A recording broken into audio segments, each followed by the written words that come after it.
The ledger of the California gold rush is usually balanced in ounces of dust. But there is a secondary ledger, written in blood, enamel, and screaming nerve endings, that tells a more brutal economic story. In 1850 Chicago, a tooth extraction cost 50 cents to $1. It was a service for the poor, performed by barbers. But in the mining camps of the Sierra Nevada, places like Hangtown, Hell's Delight, and Rat Trap, that same extraction cost $50. Adjusted for inflation, that is $1,600 today for a single pull. The miners paid it. They paid it because a toothache is the one pain that cannot be worked through. You can shovel gravel with a broken finger. You can pan gold with a sprained ankle. But an abscessed molar, throbbing with the hydraulic pressure of infection inside the jawbone, shuts down the human machine. It stops the labor. If the labor stops, the gold stops. Therefore, the dentist, often a man with no degree, a wagon full of rusted steel and a revolver, was the highest-paid extortionist on the frontier. The dental rush was the shadow economy of the West. Let's examine the mouth of the 49er. It was a disaster zone of industrial proportions. The diet of the miner was designed to destroy teeth. The staple food was damper, or heavy bread made with saleratus, baking soda, and cheap flour. It was abrasive. The meat was often salt pork, hard as wood. But the real killer was the anti-scorbutic measures. To fight scurvy, miners sucked on lime juice or ate pickles. The acid stripped the enamel, then add the mercury. Miners worked with quicksilver daily. Chronic mercury poisoning causes mercurial stomatitis. The gums swell, turn spongy and blue, and recede. The teeth loosen in the sockets. A miner's mouth was a graveyard of loose ivory, held in place by rotting meat. Enter the traveling dentist. He didn't have an office. He had a circuit. He moved from camp to camp, setting up his operatory on a stump or the back of a wagon. His arrival was a major economic event. The tool of the trade was not the precision forceps of today. It was the turnkey. This instrument, developed in the 18th century and still widely used in the West until the 1870s, was a mechanic's nightmare. It looked like a corkscrew or a garage door handle. It consisted of a shaft with a handle and a hinged claw at the bottom. The physics of the turnkey are terrifying. The dentist would wrap the claw around the tooth. He would place the bolster, a padded metal rod, against the gum on the outside of the jaw. Then he would turn the handle like he was opening a wine bottle. This didn't pull the tooth straight out. It leveraged it sideways. It applied massive torque. If the root was straight, the tooth popped out with a wet snap. If the root was curved, or if the jawbone was brittle, the turnkey didn't just remove the tooth. It shattered the alveolar bone. It could fracture the mandible.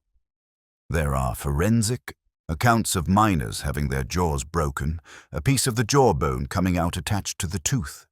The sound of the alveolar plate snapping was described as like stepping on a dry twig. For this service, the removal of a calcium splinter using leverage mechanics, the miner handed over 2.5 ounces of gold dust. $50. The dentist could pull 10 teeth in an hour. That is $500 an hour, $16,000 in modern currency. The anesthesia was non-existent. Cocaine wasn't widely used in dentistry until the late 1880s. Novocaine didn't exist until 1905. The miner had whiskey. As stated before, whiskey is a vasodilator. It makes the bleeding worse. It does not stop the nerve signal. The pain management was the dentist's knee on the patient's chest to hold him down. The irony of the gold is the central economic paradox. The miner spent his days digging for gold. When his tooth rotted out, he paid the dentist gold to remove it. But if the tooth could be saved, he paid the dentist to put the gold back into his head. The gold plug was the status symbol of the successful prospector. If a miner struck a rich vein, he didn't just buy a suit, he bought a gold front tooth. It was a portable bank account It was theft-proof. You can't rob a man's central incisor without waking him up. The technique for inserting a gold filling in 1850 was a test of endurance. It was called soft gold foil. The dentist would clean out the cavity with a burr, a small drill turned by hand, twisting it between his fingers like a fire starter. It was slow. It vibrated the skull. Once the hole was drilled, he didn't pour molten gold in. That would burn the mouth. He used thin sheets of pure gold foil. He would roll them into pellets. He would heat the pellet in a flame to purify it, then place it in the hole. Then he used a plugger, a small hammer and a punch. He would hammer the gold into the tooth. Tap, tap, tap. Thousands of blows. The gold had to be cold welded by the force of the impact to create a solid mass. Imagine the sensation. You have an exposed nerve. A man is hitting your tooth with a hammer for 45 minutes. Every blow sends a shock wave into the jaw. The cost for a gold filling? Up to $100, $3,200 today. The dentist was literally mining the miner. There is a documented case of a dentist in San Francisco in 1851 who made a set of full upper and lower dentures entirely out of gold plate for a wealthy mine owner. The weight was nearly 4 ounces. The cost was $500, $16,000. The patient complained that the teeth were so heavy they tired his jaw to speak, but he wore them. They were his resume. The scarcity of professional care led to the rise of the impostors.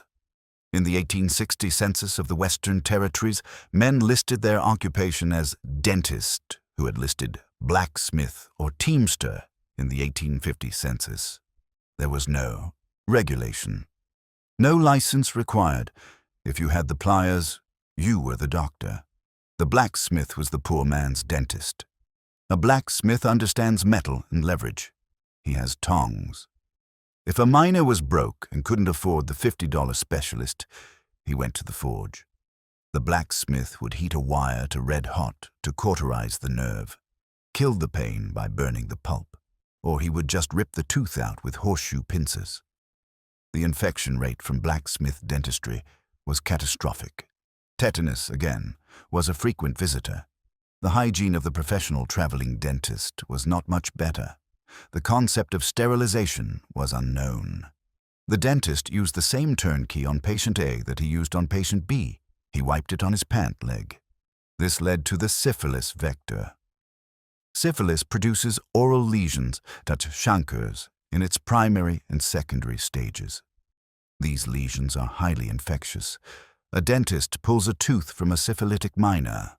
The blood and fluid coat the instrument. 10 minutes later, he pulls a tooth from a healthy miner. He jams the contaminated steel deep into the gum tissue, directly into the bloodstream. Forensic medical literature of the late 19th century begins to notice innocent syphilis in men who claimed no sexual contact. They traced it to the dental chair.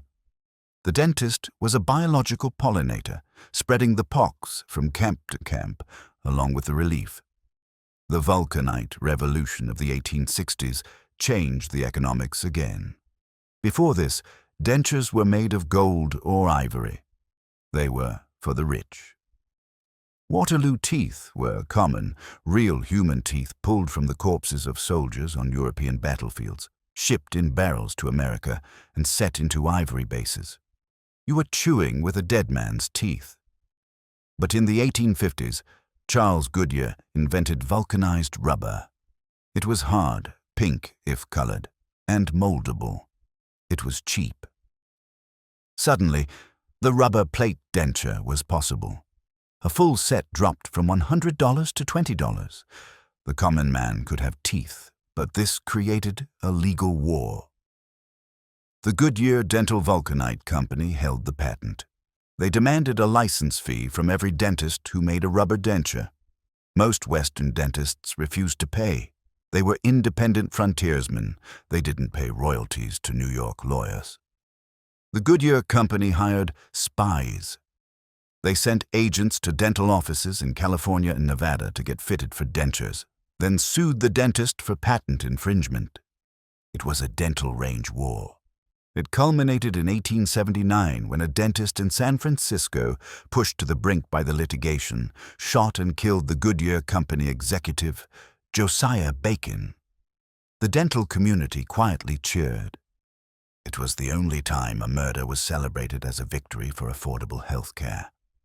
Let's look at the sensory environment of the dental parlor in a boomtown like Bodie. It was usually located above a saloon. The rent was cheaper.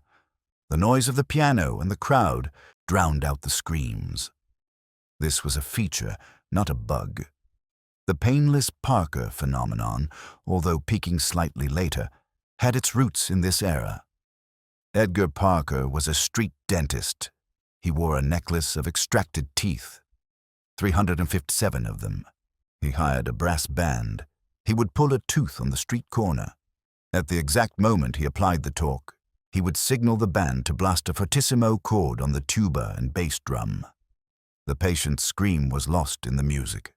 The crowd saw the tooth come out, but heard no pain. It was theatrical fraud. He became a millionaire. The specific pathology of the dry socket, alveolar osteitis, was the miner's dread. After a tooth is pulled, a blood clot must form in the socket to cover the bone. If the miner sucked on a pipe or spit constantly from chewing tobacco, the suction dislodged the clot. The bone was exposed to the air. The pain is described as worse than the toothache. It smells of rotting bone. The remedy? The dentist would pack the socket with a strip of gauze soaked in opium and iodoform. The smell of iodoform, a sweet, chemical, hospital smell, was the perfume of the dental tent. The cost of dental neglect was often systemic infection. An abscessed tooth drains pus into the lymph nodes of the neck. It can spread to the mediastinum, the chest. Ludwig's angina is a bacterial infection of the floor of the mouth that pushes the tongue up and blocks the airway. The miner suffocates on his own swollen tongue. In the pre-antibiotic West, a bad tooth was a fatal event. The death certificate would say congestion or fever, but the cause was a molar that cost $50 to pull, but the miner only had 40. The amalgam war was another economic friction point. Amalgam, silver and mercury paste, was cheap. It was easy to place. But the elite dentists of the East declared it toxic, ironically correct, but for the wrong reasons, and inferior to gold. They called the dentists who used it quacks. In the West, nobody cared about the controversy. They cared about the price. Amalgam allowed a cavity to be filled for $5 instead of $50. The Western dentist mixed the silver filings with liquid mercury in the palm of his hand, mashed it into a paste, and shoved it into the tooth. He used his thumb to pack it. This meant the dentist was absorbing mercury through his skin every single day. The Mad Hatter syndrome affected dentists too. The tremors, the paranoia. A dentist with shaking hands is a dangerous thing. There is a forensic detail regarding the chewing stick. In the absence of a toothbrush, which existed but was rare in rough camps, miners used willow or dogwood twigs. They chewed the end until it frayed into a brush. It worked reasonably well. But the abrasive dust of the dried diggings mixed with the saliva to create a grinding paste. The teeth of skulls found in pioneer cemeteries often show abrasion patterns. The teeth are worn flat, not from decay, but from the grit in the air and the food. They ground their teeth down to the pulp. The tooth drawers of the carnival circuit were the bottom of the barrel. They would arrive with the medicine show. They claimed to pull teeth with their fingers. This was a trick. They would conceal a small metal pick in their hand to sever the ligament, or they would only pull loose teeth. If they encountered a firm molar, they would break it off at the gum line and tell the patient the root was dissolved. The patient would be in agony for weeks as the root rotted out. The specific economics of the extraction versus the wage. A miner in 1850 made maybe $16 a day if he was lucky. An ounce of gold. A $50 extraction was 3 days' wages. That is the equivalent of a modern worker paying $600 for a procedure. It was expensive, but affordable. But as the surface gold vanished and wages dropped to $3 a day in the 1870s, the $50 fee became impossible. This is when the price dropped. Competition kicked in. By 1880, a tooth pull in Denver was down to $2. The golden age of the predator dentist was over. But for those 30 years, 1849 to 1879, the man with the turnkey was the king of the service economy. One famous artifact of this era is the gunsmith dentist. In remote areas, if a dentist needed a tool, he went to the gunsmith. There are forceps in museums that were clearly forged from gun barrels or trigger guards. They are crude, heavy, and terrifying. They speak to the improvisation of the frontier. The legacy of this era is the American obsession with perfect teeth. It started here. In Europe, bad teeth were a fact of life. In America, on the frontier, bad teeth meant you couldn't eat the hardtack, you couldn't work, and you died. Good teeth were a survival trait. The Hollywood smile has its roots in the desperation of the gold rush, where a gold tooth wasn't just jewelry, it was proof that you had conquered the geology of the West. The final irony. The dentists who made the most money didn't invest in gold mines. They invested in real estate. Dr. Henry Cogswell, a dentist in San Francisco during the rush, made millions. He didn't make it all from pulling teeth.